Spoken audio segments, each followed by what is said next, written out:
Hello प्यारे बच्चों, आप सबका स्वागत है फिजिक्स प्रो एकेडमी में।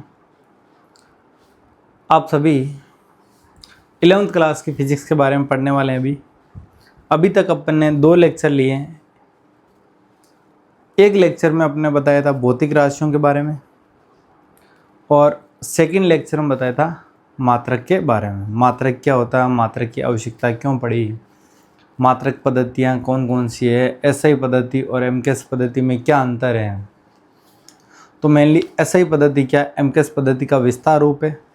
एमकेएस पद्धति में जो मात्रक लिए गए हैं वो केवल और केवल 3 भौतिक राशियों के मात्रक लिए गए हैं, लंबाई, द्रव्यमान और समय के।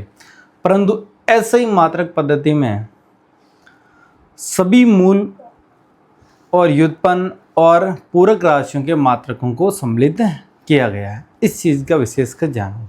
उसके बाद में अपन ने पढ़ा था लंबाई के अन्य मात्रक।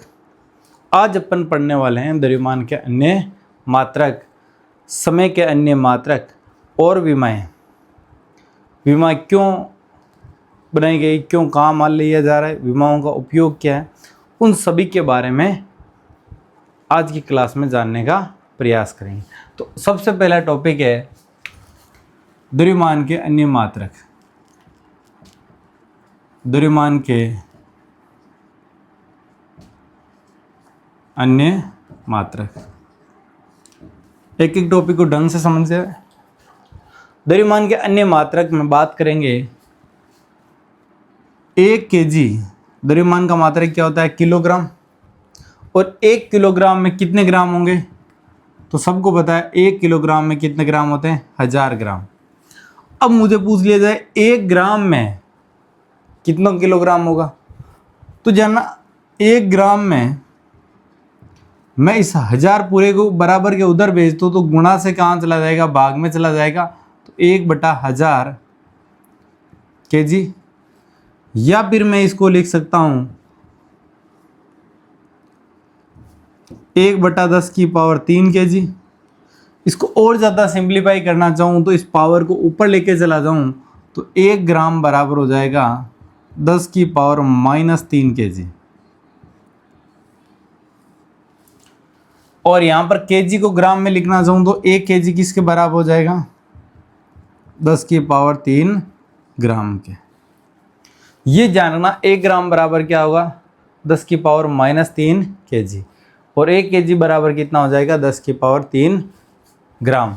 अब बात करें 1 क्विंटल किसके बराबर होता है, तो 1 क्विंटल होता है 100 kg के बराबर। 1 क्विंटल किसके बराबर होता है, 100 kg के बराबर। यानी एक बोरी किसके बराबर हो जाएगी, 1 क्विंटल की एक बोरी होती है अनाज की, और तो 1 क्विंटल का मतलब क्या, उसमें 100 kg अनाज होंगे। अब बात कर रहे हैं मेट्रिक टन। 1 मेट्रिक टन,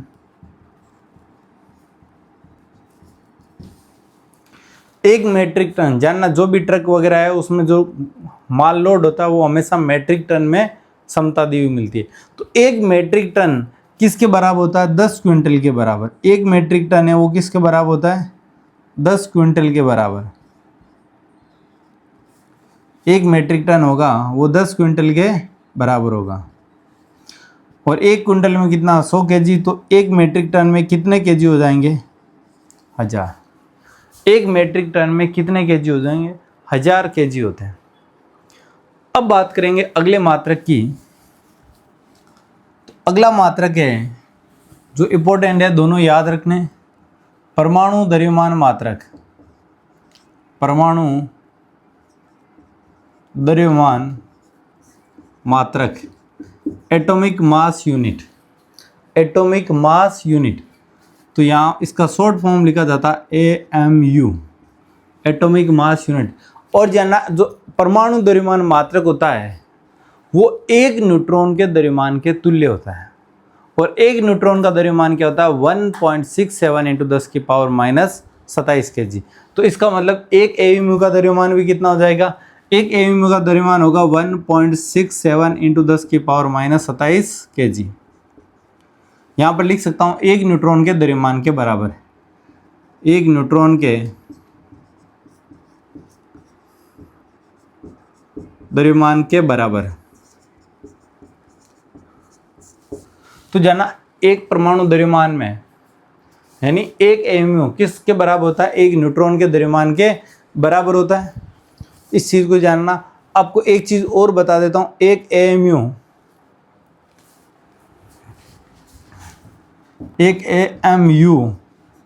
से जो ऊर्जा में परिवर्तित होता है, आइंस्टीन का द्रव्यमान ऊर्जा संबंध क्या कहता है, E बराबर mc²। आइंस्टीन का जो द्रव्यमान ऊर्जा संबंध है वो E बराबर क्या होता है, mc²। जानना आइंस्टीन नामक वैज्ञानिक ने द्रव्यमान ऊर्जा संबंध बताया, उसमें कहा क्या, ये बात विशेष कर ध्यान रखनी है कि प्रकृति में द्रव्यमान और ऊर्जा जो सम्मिलित रूप में संरक्षित रहेंगे हमेशा, यानी जितना द्रव्यमान है और जितनी ऊर्जा है वो टोटल मिला के हमेशा क्या रहेगी, संरक्षित रहेगी। द्रव्यमान ऊर्जा में परिवर्तित हो सकता है, ऊर्जा द्रव्यमान में परिवर्तित हो सकती है। यदि किसी वस्तु में द्रव्यमान में कमी आती है उसका मतलब उसमें वो द्रव्यमान किस में कन्वर्ट हो गया, ऊर्जा में कन्वर्ट हो गया। यदि किसी वस्तु में ऊर्जा में कमी आती है उसका मतलब वो ऊर्जा किस में कन्वर्ट हो गई, द्रव्यमान में। तो जानना यदि किसी वस्तु का द्रव्यमान इतना कम हो यानी एक एएमयू कम हो तो उसके तुल्य इस फॉर्मूले से निकालते हैं कि उसके तुल्य ऊर्जा कितनी हो जाएगी, एएमयू के तुल्य ऊर्जा जानना कितना होता है, 931.5 मेगा इलेक्ट्रिक वोल्ट होती है। एक एएमयू द्रव्यमान की कमी होने से इतनी ऊर्जा क्या होगी, उत्पन्न होगी। इस चीज को ध्यान रखना। एक और मात्रक की बात करेंगे, लास्ट मात्रक चंद्रशेखर इकाई।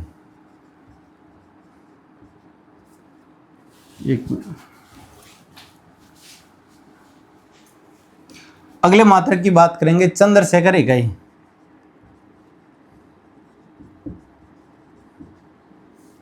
चंद्रशेखर इकाई,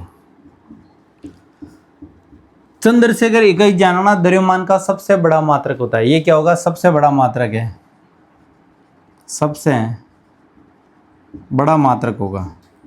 द्रव्यमान का सबसे बड़ा मात्रक होता है वो चंद्रशेखर इकाई।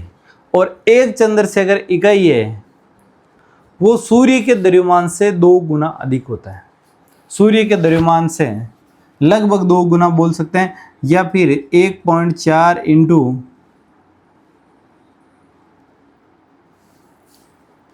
सूर्य का द्रव्यमान, सूर्य का द्रव्यमान यानी सूर्य के द्रव्यमान से लगभग ये 2 गुना बोल सकते हैं, या फिर 1.5 गुना अधिक होगा, यानी 1.4 गुना अधिक होता है। और सूर्य का द्रव्यमान होता है 2 × 10⁻30 kg। सूर्य का द्रव्यमान कितना होता है, ये तो गुणा करेंगे, सूर्य का द्रव्यमान होगा 2 × 10⁻30 kg। तो यहाँ से गुणा करेंगे तो 2.8 × 10⁻30 kg। ये क्या होगा, एक चंद्रशेखर इकाई का मान होता है। तो द्रव्यमान के मात्रक विशेषकर आपको कौन सा याद रखना है, परमाणु द्रव्यमान मात्रक। एक परमाणु द्रव्यमान मात्रक होता है एक न्यूट्रॉन के द्रव्यमान के बराबर, या बोल सकते हैं एक प्रोटॉन के द्रव्यमान के बराबर। और एक प्रोटॉन के द्रव्यमान के बराबर यदि किसी वस्तु में ऊर्जा में द्रव्यमान में कमी आती है तो उस कंडीशन में जो ऊर्जा उत्पन्न होती है वो कितनी होगी, 931.5 मेगा इलेक्ट्रिक वोल्ट। और दूसरा पूछ लिया जाए द्रव्यमान का सबसे बड़ा मात्रक कौन सा है, तो चंद्रशेखर इकाई। द्रव्यमान का सबसे बड़ा मात्रक कौन सा होगा, चंद्रशेखर इकाई। यहाँ तक नोट कर लो, किसी को कोई भी चीज़ कन्फ्यूजन है तो पूछ लो। ये आपको कुछ आंकड़े याद रखने हैं।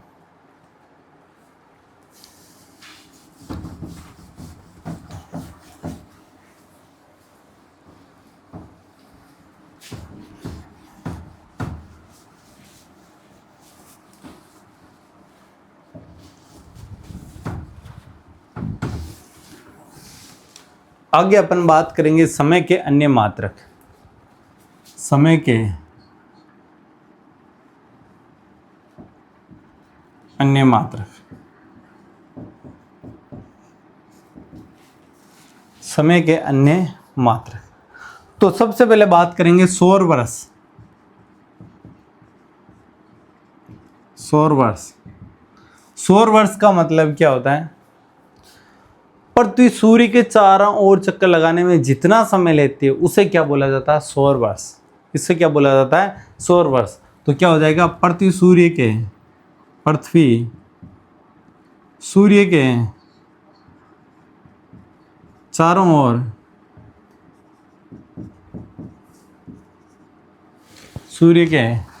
ओर एक चक्कर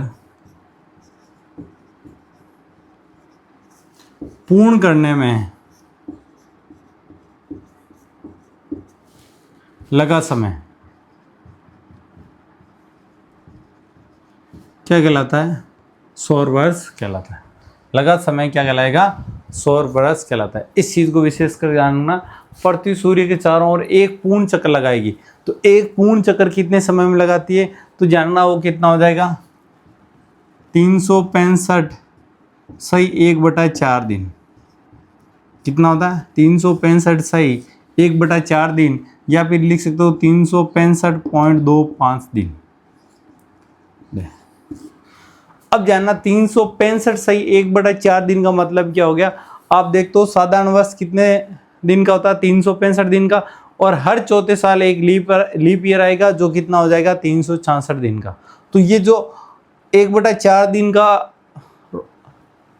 जो आगे वाला कॉन्सेप्ट है वो हर 4 वर्ष में क्या हो जाएगा, वापस लैप्स हो जाएगा, यानी एकदम 365 दिन का एग्जैक्ट क्या होता है, सूर्य के चारों ओर पृथ्वी चक्कर लगाता है। उसके बाद में बात करेंगे सौर मास की।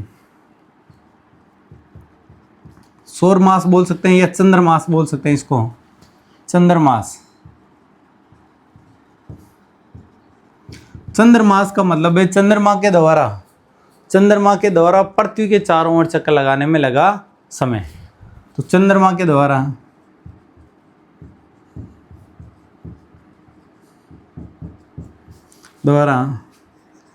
पृथ्वी के चारों ओर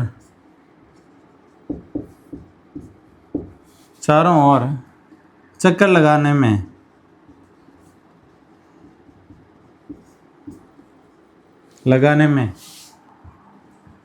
लगा समय क्या कहलाएगा, चंद्रमास कहलाता है। और चंद्रमा पृथ्वी के चारों ओर चक्कर लगाने में कितना समय लेती है, तो जानना 27.3 दिन। कितना समय लेती है, 27.3 दिन। ये आपको याद होना चाहिए आंकड़ा, यानी चंद्रमा पृथ्वी के चारों ओर चक्कर लगाने में कितना समय लेगी, 27.3 दिन। उसके बाद में बात करेंगे सौर दिवस।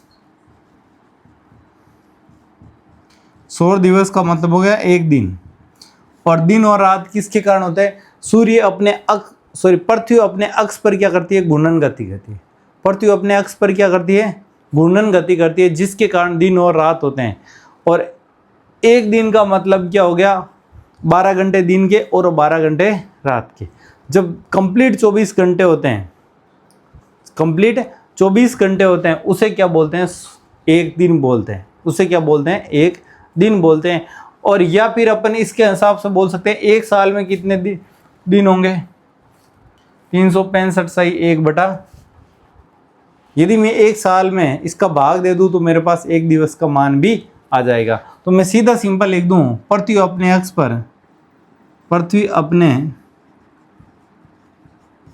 पर एक पूर्ण चक्कर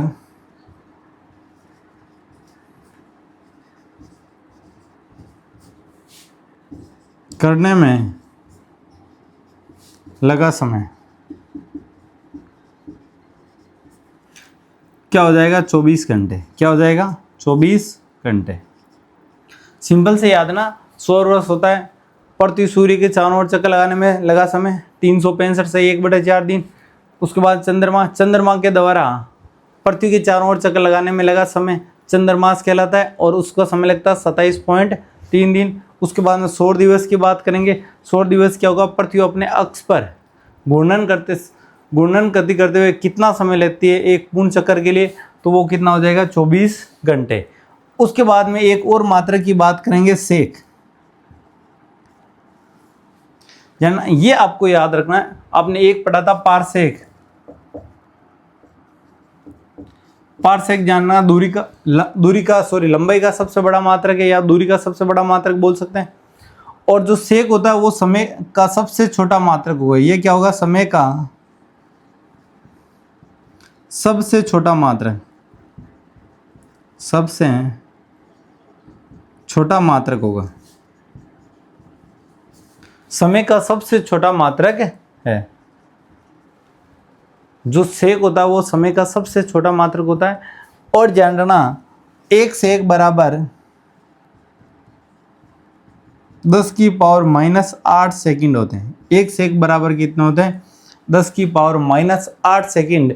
या फिर बोल सकते हैं एक सेकंड बराबर होता है 10⁻8 सेक, 10⁻8 सेक। इसमें जानना, विशेषकर आपको ध्यान रखना सेक के बारे में, क्योंकि सेक के बारे में पेपर में पूछा जाता है कि एक सेक क्या चीज़ है, या सेक किसका मात्रक है। सेक समय का मात्रक होगा। एक होता है पारसेक, पारसेक किसका मात्रक है? दूरी का मात्रक है, या फिर लंबाई का मात्रक बोल सकते हो।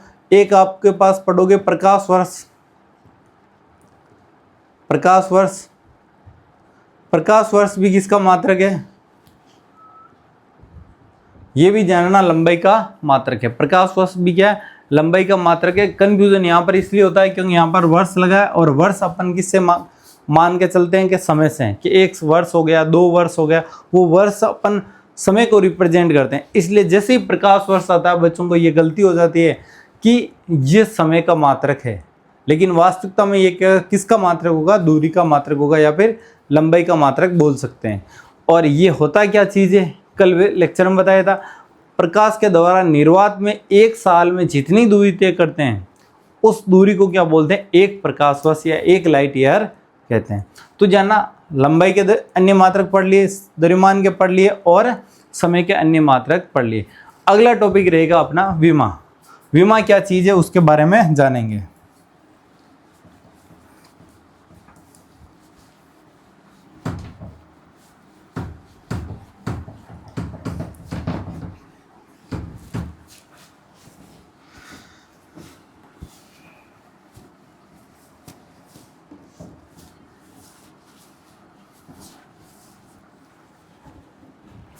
अगला टॉपिक है विमा, डायमेंशन। अब जानना ये विमा क्या होती है। विमा जानना, कोई भी भौतिक राशि है वो किन किन मूल राशियों पर और कितनी बार निर्भर कर रही है, वो अपन विमा की सहायता से बता सकते हैं। जानना, कोई भी भौतिक राशि है जो किन किन मूल राशियों पर और कितनी कितनी बार निर्भर कर रही है, वो किसकी सहायता से बता सकते हैं? विमा की सहायता से बता सकते हैं। तो विमा क्या होती है?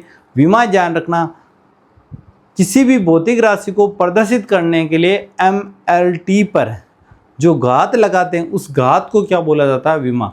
जैसे अपन विमा लिखने के लिए द्रव्यमान को किससे प्रदर्शित करेंगे? M से, लंबाई को L से, और समय को किससे प्रदर्शित करते हैं? T से।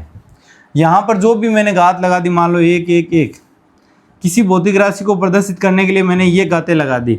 इसका मतलब ये घात वो वस्तु क्या होगी? द्रव्यमान पर 1 बार निर्भर है, लंबाई पर 1 बार निर्भर है, और यहाँ पर -1 का मतलब हो गया, इसको मैं लिखना चाहूँ तो -1 का मतलब हो गया बट्टा में। -1 का मतलब क्या हो गया? बट्टा में। यानी वो वस्तु समय के साथ में व्युत्क्रमानुपाती रहेगी। वो वस्तु समय के साथ में क्या रहेगी? व्युत्क्रमानुपाती। इस चीज़ को विशेष कर जानना, वापस देख लो। यदि M1 लिख दिया, L1 लिख दिया और T-2 T-1 लिख दिया, तो उस कंडीशन में जो भी वह भौतिक राशि की ये विमा है, अभी कुछ भी नाम नहीं बता रहा, केवल जो भी भौतिक राशि की विमा होगी वो द्रव्यमान के समानुपाती होगी। द्रव्यमान के कैसे होगी? समानुपाती होगी। द्रव्यमान बढ़ाएंगे तो उस भौतिक राशि का मान भी बढ़ेगा। लंबाई के समानुपाती होगी, यानी उसमें जो विस्थापन हो या दूरी हो या लंबाई हो, यदि उसके मान में वृद्धि करने पर उसकी भौतिक राशि के मान में भी क्या होगी? वृद्धि होगी। और समय के वो क्या होगी? व्युत्क्रमानुपाती। समय के क्या होगी? व्युत्क्रमानुपाती। यदि समय बढ़ा दें तो उस राशि का मान क्या हो जाएगा? भौतिक राशि का मान कम हो जाएगा। तो जाना, किसी भी भौतिक राशि को प्रदर्शित करने के लिए जो MLT पर घातें लगाते हैं उसे ही क्या बोलते हैं? विमा बोलते हैं। उसे ही क्या बोलते हैं? विमा बोलते हैं। इस चीज को जान समझेंगे। तो ये लिख देता हूं, किसी भी भौतिक राशि को, किसी भी भौतिक राशि को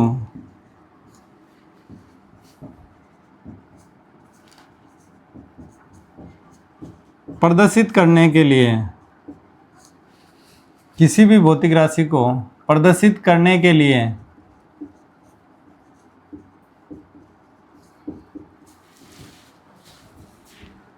m, l, t, यानी m हो जाएगा द्रव्यमान, l हो जाएगा लंबाई, वे t समय हो जाएगा, समय, यानी किसी भी भौतिक राशि को प्रदर्शित करने के लिए m, l, t पर लगाई गई गाते हैं, लगाई गई गाते हैं क्या कहलाएगी? विमा कहलाएगी। क्या कहलाएगी? विमा कहलाती है। ये आपको विशेषकर जानना, सिंपल सी परिभाषा लगा बता दी। कोई भी भौतिक राशि है उसको प्रदर्शित करने के लिए, यानी वो मूल राशियों में उसको प्रेजेंट करने के लिए अपन विमाओं का उपयोग करते हैं। किसका उपयोग करते हैं? विमाओं का उपयोग करते हैं। जैसे बात कर रहा हूं मैं, एक एग्जाम्पल ले लूं, बल, एग्जाम्पल ले लिया मैंने बल, और बल बराबर क्या होता है? बल बराबर होता है द्रव्यमान गुणा त्वरण। F बराबर ma, फॉर्मूला पढ़ रखा है। F बराबर क्या होता है? ma। F बराबर क्या होता है? ma। अब यहां पर देखो, बल भौतिक राशि है, वो किन किन मूल राशियों पर निर्भर कर रही है वो अपन इसकी सहायता से बता सकते हैं। बल मुझे पता है द्रव्यमान पर निर्भर कर रही है। त्वरण को क्या बोलते हैं? वेग में परिवर्तन। त्वरण को क्या बोलते हैं? वेग में परिवर्तन बटा समय। तो मैं यहां पर लिख सकता हूं वेग में परिवर्तन, परिवर्तन बटा समय, वेग में परिवर्तन बटा समय। अब देखेंगे द्रव्यमान मूल राशि हो गई, समय भी मूल राशि होगी, लेकिन वेग में परिवर्तन यानी वेग होगा। वेग में परिवर्तन क्या होगा? वेग ही तो होगा। चाहे 10 मीटर प्रति सेकंड हो, चाहे 20 मीटर प्रति सेकंड हो, या 30 मीटर प्रति सेकंड हो, जो भी चेंज हो रहा है तो वेग ही। तो वेग कैसी है? व्युत्पन्न है। इसको और ज्यादा मूल में कन्वर्ट करना चाहें तो बल बराबर द्रव्यमान, समय को एक साइड लिख दिया मैंने, और वेग में परिवर्तन क्या होता है? विस्थापन बटा समय, विस्थापन बटा समय। अब ध्यान रखना, यहां पर द्रव्यमान कैसी राशि है? मूल राशि। समय कैसी राशि है? मूल राशि। विस्थापन कैसी होगी? विस्थापन लंबाई है, तो मूल राशि। और समय कैसी राशि है? मूल राशि। तो द्रव्यमान पर क्या हो रहा है? निर्भर कर रहा है एक बार, लंबाई पर निर्भर कर रहा है एक बार, और समय पर कितनी बार निर्भर कर रहा है? 2 बार कर रहा है, वो भी युत कर्मानुपाती कर रहा है। कैसा कर रहा है? युत कर्मानुपाती, यानी हर में कर रहा है। तो इसकी विमा होती है बल की m1 l1 t-2, m1 l-t-2। अब देखो यहां पर 1 आ रहा है, इसका मतलब द्रव्यमान पर एक बार निर्भर कर रही है, और कैसे कर रही है? समानुपाती।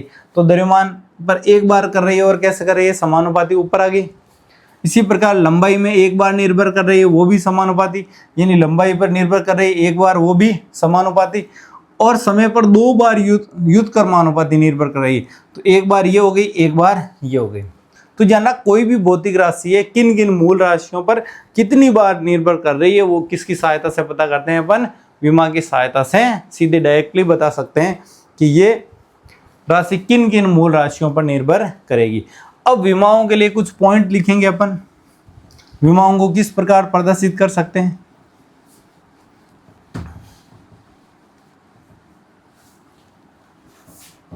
ध्यान रखना, विमाओं को प्रदर्शित करने के लिए विमीय सूत्र का उपयोग लिया जाता है।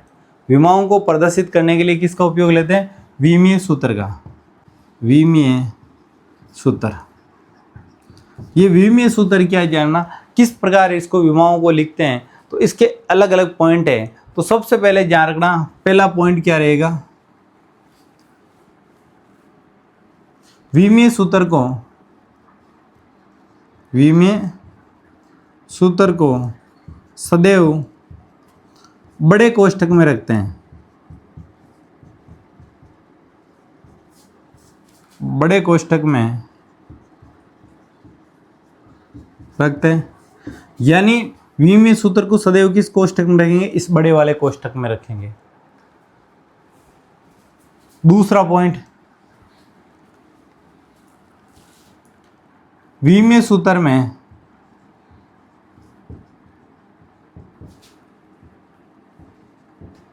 सदैव अंग्रेजी के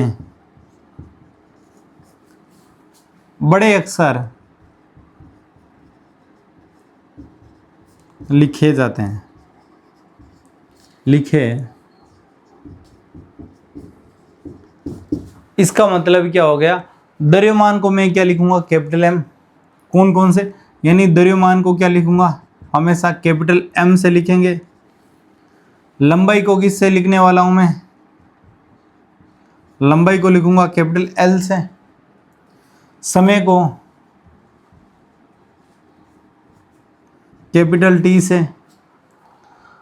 ताप को, टेम्परेचर को या तो के से लिखूंगा या फिर इसकी जगह थीटा से भी लिख सकता हूं। किससे लिख सकता हूं, थीटा से भी लिख सकते हैं। और विद्युत धारा को, विद्युत धारा को ए से प्रदर्शित करेंगे। जाना इन्हीं का उपयोग करेंगे। सबसे ज्यादातर यूज होने वाली वो यांत्रिकी भौतिक राशियां यूज करेंगे MLT। कौन सी यूज करेंगे, MLT। हमेशा जो विमाएं लिखेंगे, वी में सूत्र लिखेंगे, वो किस प्रकार लिखेंगे, सबसे पहले M, उसके बाद L, उसके बाद में क्या लिखेंगे, T। जो भी पावर होगी एक्स वाई जेड, और इस एक्स वाई जेड को क्या बोलेंगे, एक्स वाई जेड, ये कहलाएगी विमा। ये क्या कहलाएगी, विमा कहलाएगी। और ये पूरा का पूरा क्या कहलाएगा, विमीय सूत्र कहलाएगा। ये पूरा का पूरा क्या कहलाएगा, विमीय सूत्र कहलाएगा। इस चीज को विशेषकर ध्यान रखना है। विमा क्या होगी, लगाई गई घातें विमा है, यानी एक्स वाई जेड क्या होगी, विमा होगी। लेकिन जब m की पावर x, l की पावर y और t की पावर z है, तो ये बड़े कोष्टक में रख दिया, तो ये क्या हो गया, विमीय सूत्र हो गया। ये क्या हो गया, विमीय सूत्र हो गया। इसका विशेषकर ध्यान रखेंगे। तो यहाँ पर आपको ये समझ में आ गया, विमीय सूत्र को हमेशा बड़े कोष्टक में लिखेंगे और अंग्रेजी के बड़े अक्षरों को उपयोग में लेंगे। तो विमीय सूत्र और विमा के बारे में समझ आ गया। अब बात करेंगे कुछ इसके महत्वपूर्ण बिंदु।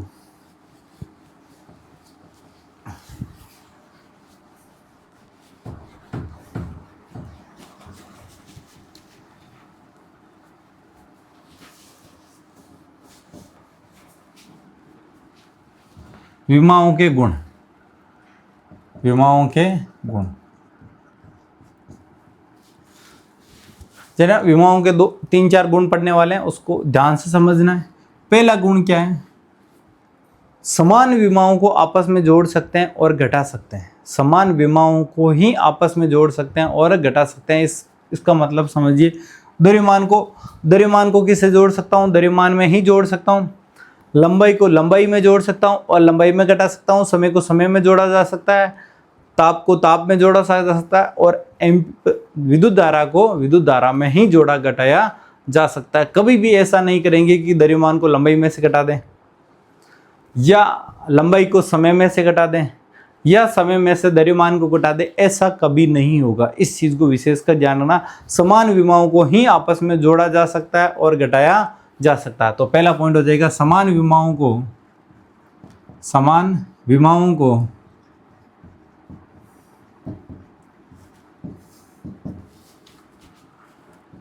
को आपस में जोड़ा जा सकता है, जोड़ा जा सकता है। इसका मतलब क्या है, यदि कोई भौतिक राशि है a प्लस बी बराबर, मैंने लिख दिया c, a प्लस बी बराबर क्या लिख दिया, c। इसका मतलब दो भौतिक राशियां आपस में जुड़ रही है और तीसरी भौतिक राशि प्राप्त हो रही है। तो ध्यान रखना, एक ही विमा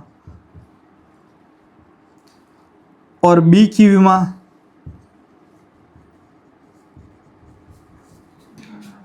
और सी की विमा,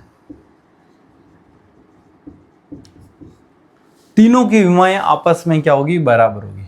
आपस में क्या होगी, बराबर होगी। एग्जाम्पल के लिए जैसे मैं लिख दूं यहां पर 5 मीटर, एग्जाम्पल के लिए लिख लिया मैंने यहां पर 5 मीटर प्लस 2 मीटर बराबर क्या होगा, 7 मीटर।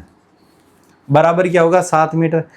अब देखो इसमें विमा क्या है, ये तो आंकिक मान है, आंकिक मान की कभी भी विमा नहीं होगी, इस चीज को ध्यान रखोगे।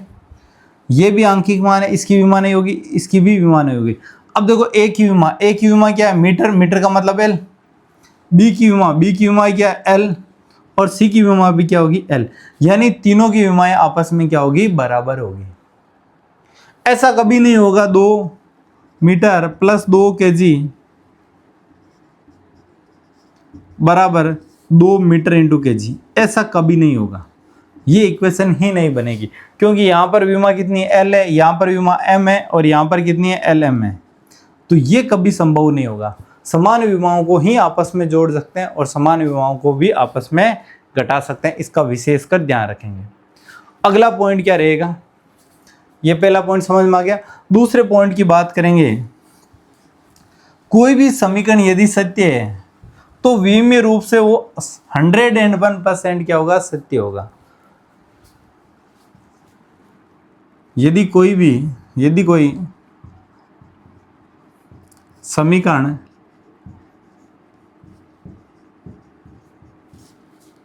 सत्य है, उसके लिए यह आवश्यक है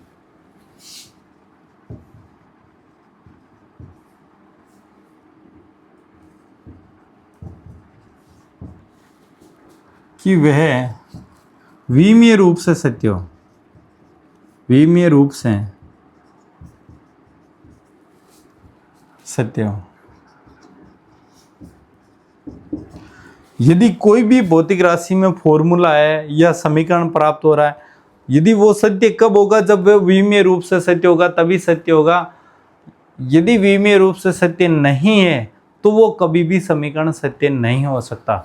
जैसे अपन बात कर रहे थे v बराबर u प्लस 18, ये जो समीकरण है वो विमीय रूप से भी सत्य है। ये समीकरण जो है वो क्या, विमीय रूप से ही सत्य है। अब अभी आपको विमा कंप्लीट पढ़ाई नहीं है, तो फिर आपको ये पता नहीं होगी वे की विमा क्या होगी, या ये बोलते हैं त्वरण की विमा क्या होगी, समय की विमा क्या होगी। तो जानना, अभी केवल इतना जान लो, ये विमीय रूप से क्या होगा, सत्य होगा। यदि ये विमीय रूप से सत्य नहीं होता है तो ये कभी भी समीकरण सत्य नहीं हो सकता, कभी भी समीकरण सत्य नहीं हो सकता। इस चीज को विशेषकर ध्यान रखोगे, ठीक है। अब बात करेंगे अपन अगले टॉपिक की। अगला टॉपिक नहीं करेंगे, उससे पहले कुछ महत्वपूर्ण पॉइंट करने वाले हैं। अगला टॉपिक वैसे होगा विमाओं का विमीय सूत्र का निर्माण करना, वो अपन कल की क्लास में करेंगे। आज अपन कुछ महत्वपूर्ण बिंदुओं के बारे में जानते हैं। महत्वपूर्ण बिंदुओं नोट डाल के लिखता हूँ, नोट में 1 नंबर पॉइंट समझेंगे। कोई भी भौतिक राशि है, उसकी 2 चीजें आवश्यकता है। जैसे मैंने बोल दिया, किसी वस्तु का भार है, किसी वस्तु का भार है वो है 30 kg, वो क्या है, 30 kg। यहाँ पर किसी वस्तु का जो वेट है मैंने 30 kg बोल दिया, क्या बोल दिया, 30 kg। इसका मतलब यहाँ पर 2 चीजें बताएगी, एक तो नंबर है, एक क्या है, kg है। जो ये नंबर है उसको बोला जाता है आंकिक मान, उसको क्या बोला जाता है, आंकिक मान। और इसको बोला जाता है मात्रक, केजी को क्या बोला जाता है, मात्रक। मात्रक को इंग्लिश में यूनिट कहते हैं, आंकिक मान को कहते हैं नंबर, आंकिक मान को क्या कहते हैं, नंबर। इनके बीच में एक रिलेशन है। रिलेशन क्या है कि आंकिक मान सदैव मात्रक के क्या होगा, व्युत्क्रमानुपाती होगा। आंकिक मान सदैव मात्रक के क्या होगा, व्युत्क्रमानुपाती। इसका मतलब क्या हो गया, ये पॉइंट इंपॉर्टेंट है, समझना है ढंग से। किसी भी भौतिक राशि का, किसी भी भौतिक राशि का आंकिक मान, आंकिक मान n उसके मात्रक के, उसके मात्रक u के व्युत्क्रमानुपाती होता है।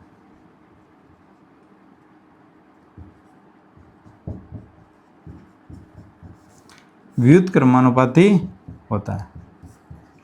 आंकिक मान सदैव क्या होगा, मात्रक के युत क्रमानुपाती। इसका मतलब क्या है, आंकिक मान प्रोपोर्शनल टू हो जाएगा 1 मात्रक। 1 क्या हो जाएगा, मात्रक। इसको मैं क्या लिख सकता हूँ, n लिख सकता हूँ, और इसको क्या लिख सकता हूँ, u। इसका मतलब n और u एक दूसरे के क्या हो गए, इनवर्सली प्रोपोर्शनल हो गए। अब यदि u को इधर भेज दूं तो n इंटू यू हमेशा क्या होगा, 1 होगा। इसका मतलब ये क्या है, कोस्टेंट। इसका मतलब क्या है, ये कोस्टेंट रहेगा सदैव। क्या रहेगा, सदैव कोस्टेंट रहेगा, यानी नियत रहेगा। ये सदैव क्या रहेगा, नियत रहेगा। ये सदैव क्या रहने वाला है, नियत। इस चीज को विशेष कर जानना, किसी भी वस्तु का आंकिक मान और मात्रक एक दूसरे की क्या होंगे, युत क्रमानुपाती। इन दोनों का गुणनफल सदैव क्या रहेगा, कोस्टेंट रहने वाला है। तो मैं इसको क्या लिख सकता हूँ, ये आगे अपन यूज करेंगे। तो मैं इसको इस प्रकार भी लिख सकता हूँ, n1u1 बराबर होगा n2u2। इसका मतलब क्या है, यदि कोई भौतिक राशि है जैसे बार है, इसको मैंने क्या लिखा, 30 kg। इसको मैंने क्या लिखा, 30 kg। अब 30 kg की जगह में यदि ये बोल दूं ये 30,000 ग्राम है, कोई वस्तु है, मैंने बोल दी, एक व्यक्ति बोल रहा है 30 kg की है, दूसरा व्यक्ति बोल रहा है 30,000 ग्राम की है, तो दोनों का मतलब तो एक ही हुआ। दोनों का मतलब तो एक ही हुआ। ये भी 30 kg कहना चाह रहा है, ये भी किसको कहना चाह रहा है, 30 kg। लेकिन इन्होंने मात्रक पद्धति अलग अलग यूज कर ली। इसने MKS पद्धति यूज कर ली, इसने CGS पद्धति यूज कर ली। अब देखो यहां पर n1u1 क्या है, एक मात्रक पद्धति में मात्रक होगा u1, दूसरी मात्रक पद्धति में होगा u2। तो जिस मात्रक पद्धति में u1 है, उस मात्रक पद्धति में जो आंकिक मान होगा वो अलग होगा, दूसरी मात्रक पद्धति में आंकिक मान क्या होगा, अलग। इसको मैं रिप्रेजेंट करना चाहूँ तो u1 किसको प्रेजेंट करेगा, kg को, n1 प्रदर्शित करेगा 30 को। इसी प्रकार u2 किसको प्रदर्शित करेगा, ग्राम को, और n2 प्रदर्शित करेगा 30,000 को। किसको प्रदर्शित करेगा, 30,000। तो ये सदैव दोनों आपस में क्या रहेंगे, बराबर रहने वाले हैं। इस चीज को ढंग से समझना है। तो ये हमेशा जानना, कोई भी भौतिक राशि है उसका आंकिक मान उसके मात्रक के सदैव क्या होगा, युत क्रमानुपाती। यानी मात्रक बड़ा है तो आंकिक मान छोटा हो जाएगा, यदि मात्रक छोटा है तो आंकिक मान क्या हो जाएगा, बड़ा हो जाएगा। इस चीज को ध्यान से समझेंगे। पहला नोट समझ में आ गया। अब दूसरे नोट की बात करें।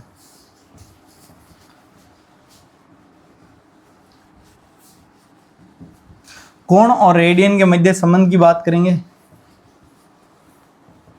कोण व रेडियन के मध्य संबंध, कोण व डिग्री व रेडियन के मध्य संबंध, डिग्री व रेडियन के मध्य संबंध, रेडियन के मध्य संबंध, डिग्री व रेडियन के मध्य संबंध। अब डिग्री और रेडियन के मध्य संबंध क्या होगा, जानना। 360 डिग्री बराबर होता है 2 पाई रेडियन के। बराबर किसके होता है, 2 पाई रेडियन के। इस चीज को जानना, 360 बराबर होता है 2 पाई रेडियन। 360 डिग्री किसके बराबर होगा, 2 पाई रेडियन के। अब दोनों तरफ में 2 का भाग दूं तो यहां पर 2 का भाग दूंगा तो यहां पर बचेगा पाई रेडियन, यहां पर क्या बचेगा, पाई रेडियन, और यहां पर 2 का भाग देंगे तो क्या बचेगा, 180 डिग्री। यहां पर पाई रेडियन बचेगा, यहां पर क्या बचेगा, 180 डिग्री। यदि मुझे एक रेडियन का मान निकाला हो, किसका मान निकालना हो, या फिर मैं π/2 रेडियन लिख दूं एक बार के लिए। π/2 रेडियन किसके बराबर हो जाएगा, 90 डिग्री के। किसके बराबर हो जाएगा, 90 डिग्री के। इस फॉर्मूले से जानना, मैं एक रेडियन का मान निकालना हूं। यदि मैं यहां पर पाई रेडियन को इस प्रकार लिख सकता हूं, पाई इंटू एक रेडियन, मतलब सेम ही रहेगा पाई रेडियन, और इसको लिखूंगा 180 इंटू डिग्री, 180 डिग्री। ये क्या लिखूंगा, 180 डिग्री। अब मुझे एक रेडियन का मान चाहिए तो पाई को इधर लेके आ जाऊं, तो एक रेडियन बराबर हो जाएगा 180 बटा पाई डिग्री।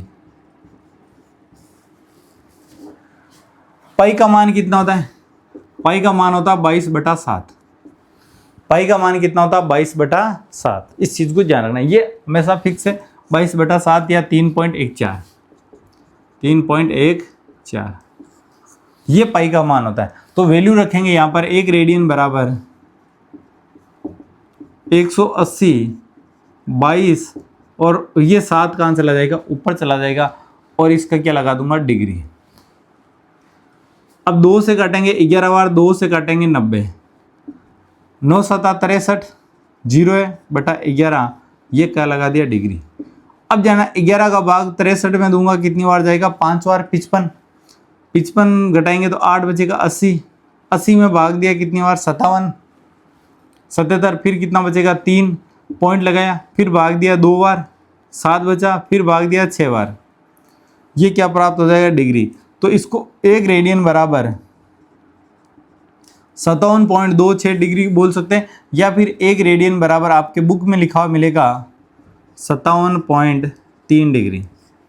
1 रेडियन किसके बराबर होगा, 57.3 डिग्री के बराबर होता है। इस चीज़ को विशेषकर ध्यान रखें, 1 रेडियन बराबर कितना हो जाएगा 57.3 डिग्री के बराबर रहने वाला है। ये जानना कोण किसमें, डिग्री और रेडियन में।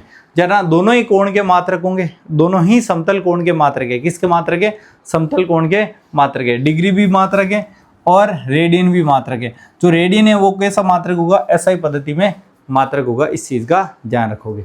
तो इसमें 2 चीज़ें याद रखोगे, एक तो 360 डिग्री 2 पाई रेडियन के बराबर होता है, और 1 रेडियन किसके बराबर होगा, 57.3 डिग्री के बराबर होगा।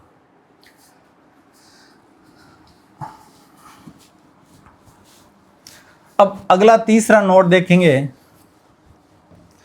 आपने पारसेक की परिभाषा पढ़ी, उस समय क्या था, पारसेक वह दूरी है, पारसेक वह वृत्त की त्रिज्या है जिस वृत्त का चाप 1 एस्ट्रोनॉमिक यूनिट, 1 खगोलीय मात्रक हो, तथा उसके वृत्त के केंद्र पर 1 आर्क सेकंड का कोण बनता है। तो ये आर्क सेकंड क्या है, ये डिग्री और आर्क के मध्य क्या संबंध रहने वाला है, तो इस चीज को अपन नोट नंबर 3 में लिखेंगे। तो जानना 1 डिग्री होगी, 1 डिग्री वो ध्यान रखना 1 आर्क घंटे के बराबर होती है। किसके बराबर होती है, 1 आर्क घंटे के बराबर होती है। 1 डिग्री किसके बराबर हो जाएगी, 1 आर्क घंटे के बराबर होगी। और 1 आर्क घंटे में कितने मिनट होते हैं, तो 1 आर्क घंटे को मैं लिख सकता हूँ 60 आर्क मिनट। 1 घंटे में कितने मिनट होते हैं, 60 होते हैं। तो घंटे को मैं मिनट में कन्वर्ट कर दिया तो मैं लिख सकता हूँ 60 आर्क मिनट बराबर 1 डिग्री। ठीक है, एक रिलेशन तो ये याद रखना है। अब मुझे 1 आर्क मिनट लिखना है, 1 आर्क मिनट। तो 1 आर्क मिनट करना, तो यहां पर 60 आर्क मिनट बराबर 1 डिग्री है, तो 60 को उधर भेजूंगा तो यहां पर क्या हो जाएगा 1/60 डिग्री बराबर क्या हो जाएगा 1 आर्क मिनट। अब मिनट को किस में कन्वर्ट कर रहा हूं, सेकंड में। मिनट को किस में कन्वर्ट कर रहा हूं, सेकंड में। तो मिनट को सेकंड में कन्वर्ट करते हैं, क्या हो जाएगा arc second, arc second, arc second. अब जानना इसको 1/60 डिग्री के रूप में लिख दूं इस प्रकार, यानी 60 आर्क सेकंड बराबर होगा 1/60 डिग्री। मुझे 1 आर्क सेकंड निकालना है। 1 आर्क सेकंड बराबर क्या हो जाएगा, 1 आर्क सेकंड बराबर हो जाएगा 60 को उधर भेजूंगा तो 60 × 60 डिग्री। और जो है ना आर्क सेकंड को किससे प्रदर्शित करते हैं, डबल डैश से। किससे प्रदर्शित करते हैं, डबल डैश से प्रदर्शित करते हैं। और इसको किससे प्रदर्शित करेंगे, सिंगल डैश से। इसको किससे प्रदर्शित करेंगे, सिंगल डैश से प्रदर्शित करते हैं। इस चीज़ को भी ध्यान रखोगे। आर्क मिनट को सिंगल डैश से, आर्क सेकंड को डबल डैश से प्रदर्शित किया जाता है। तो यहां पर इसको लिखना चाहूँ, 1 आर्क सेकंड बराबर क्या हो जाएगा, आर्क सेकंड बराबर हो जाएगा 1/3600 डिग्री। ये रिलेशन रहेगा 1 आर्क सेकंड और डिग्री के मध्य। 1 आर्क सेकंड बराबर क्या हो जाएगा 3600, 1/3600 डिग्री, और 1 आर्क घंटा किसके बराबर हो जाएगा? 1 डिग्री के बराबर हो जाएगा। तो आज के लिए अपन इतना ही पढ़ने वाले हैं। कल की क्लास में पढ़ेंगे विमाओं को किस प्रकार विमीय सूत्र का निर्माण कर सकते हैं, विमीय सूत्र का निर्माण करना सीखेंगे। एक एक विमा का देखेंगे किस प्रकार उनके मात्रक बनते हैं, उन भौतिक राशियों के बारे में भी जानेंगे। तो वीडियो को कंटिन्यू देखते रहें, शेयर करते रहे अपने साथियों के साथ में, ताकि उनको भी उस वीडियो का बेनिफिट मिल सके और उनकी भी फिजिक्स में बहुत अच्छी शानदार पकड़ बना सके। तो बहुत बहुत धन्यवाद। जय हिंद, जय भारत।